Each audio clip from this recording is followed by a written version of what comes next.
When school starts in the fall, it's easy to get back into some of those winter-type routines and forget that there's still some gardening chores that can be done. For low-maintenance annual flowers, they'll go ahead and bloom right up until frost if you'll just make sure they get watered during dry periods. And by low-maintenance plants, I'm talking about impatiens, vinca, begonias, and plants of that type which don't really require any deadheading.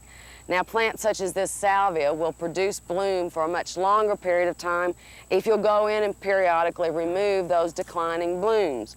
And while you're out there taking some of these blooms off, if you are thinking at all about trying to dry any flowers for winter use, you want to be very careful about those that you pick and choose to dry.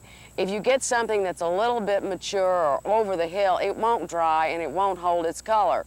Celosia is a very, very easy plant to dry if you will make sure you pick the immature blooms or the blooms that are just about reaching their peak. And as far as other general maintenance in the garden, you want to continue to look for any pest or disease problems, because that is something you just want to make sure that when you're cleaning the garden up, that you get rid of that kind of trouble. And while you're out in the garden, don't forget the most fun job of all.